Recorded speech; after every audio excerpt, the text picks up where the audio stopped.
میں تمام علماء کا احترام کرتا ہوں، لیکن اگر کوئی اصل شیعت کا انکار کرے، ہماری جو اصول ہیں، شیعہ انبیاء کو معصوم مانتے ہیں، ہمارا عقیدہ ہے نبی کبھی بھی گناہ نہیں کر سکتے، لیکن ایک لاہور کے عالم دین ہے، میں احترام کرتا ہوں، جب آپ تقریروں میں یہ بولیں گے کہ حضرت آدم نے گناہ کیا، یہ وہی وہابیت والی بات ہے۔ جب آپ نماز عید کے خطبوں میں یہ بولیں گے کہ قرآن میں صراحتاً حکم ہے کہ نماز جمعہ واجب ہے، اور یہ مراجع کیوں کہہ رہے ہیں کہ نماز جمعہ اختیاری ہے، یہ اٹیک مرجعیت پر ہے۔ 14 سال ہو گئے گاؤں گاؤں گلی گلی جاتے لوگوں کو مرجعیت کی طرف آنے کے لیے، اور ایک صاحب امامہ اگر مرجعیت کے لیے ایسے جملے بولے،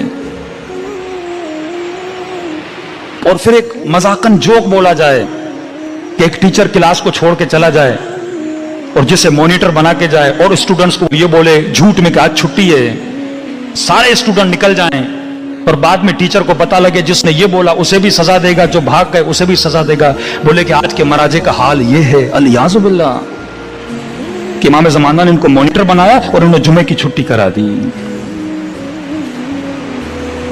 یہ نظریہ وہابیوں کا نظریہ ہے کہ قرآن کی ظاہری آیتوں پہ فتویٰ دینا۔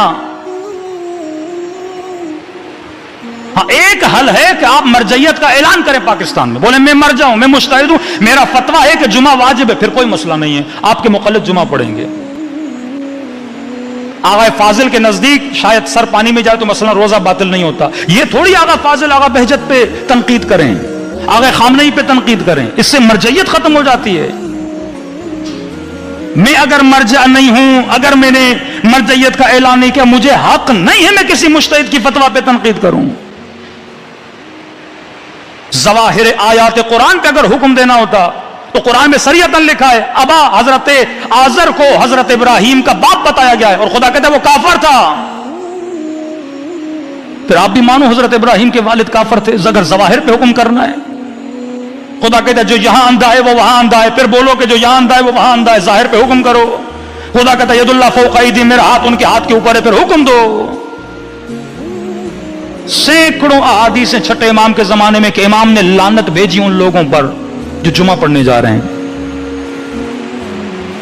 بعض ہمارے غالی غلات شیعہ جو بے وقوف ہیں وہ اس حدیث سے کیا سمجھتے ہیں کہ آج کے زمانے میں جمعہ پڑھنا حرام ہے، بعض پھر یہ نتیجہ نکالتے ہیں بنو عباس اور بنو امیہ کے زمانے میں جو جمعہ پڑھنے جاتے تھے، بنو عباس اور بنو امیہ نے اپنے مولوی مسجدوں میں لگائے تھے، ان کے پیچھے امام نے فرمایا جمعہ پڑھنا منع ہے۔ ہمارا عقیدہ ہے جب تک حکومت الہی یعنی امام زمانہ نہیں آتے تب تک جمعہ اختیاری ہے۔ حکومت معصوم کے انڈر جو جمعہ ہوگا وہ جمعہ کیا ہے؟ اب حدیث موجود ہے، آپ حدیث کا کیسے انکار کر سکتے ہو؟ اور آپ لطیفے پڑھو، مراجع کا مذاق اڑاؤ۔ چلو آپ نے ایک لطیفہ پڑھا ہے، ایک آج میں بھی سنا دیتا ہوں۔ کہتے ہیں رسول خدا اپنے اصحاب کے ساتھ گئے، ظہر کی نماز پڑھی، یہ حدیث اہل سنت کی کتب میں شیعہ میں دونوں میں موجود ہے۔ نماز ظہر کی نماز پڑھی، نماز پڑھنے کے بعد انہوں نے اونٹ کا گوشت کھایا۔ اب وقت ہونے والا تھا نماز عصر کا۔ اب اونٹ کا گوشت کھانے سے آپ کو پتا ہے وضو کس چیز سے باطل ہوتا ہے؟ بدن سے ہوا خارج ہو جائے تو وضو باطل ہوتا ہے۔ انہوں نے اونٹ کا گوشت کھایا، کسی کی ہوا خارج ہو گئی، جب بدبو ہوئی، اب رسول ہے نا رحمت للعالمین، وہ تو کسی کو نہیں بولیں گے تو اٹھ کے جا وضو کر۔ نبی نے حکم فرمایا جن جن نے اونٹ کا گوشت کھایا ہے سارے جا کے وضو کریں۔ اب کل سے مولوی فتویٰ دے کہ جو بھی اونٹ کا گوشت کھائے گا اس کا وضو باطل ہے۔ حکمت ہوتی ہے کون سا حکم کس جگہ پہ کس لیے دیا گیا ہے، یہی حکمت بعض شیعوں میں نہیں ہے۔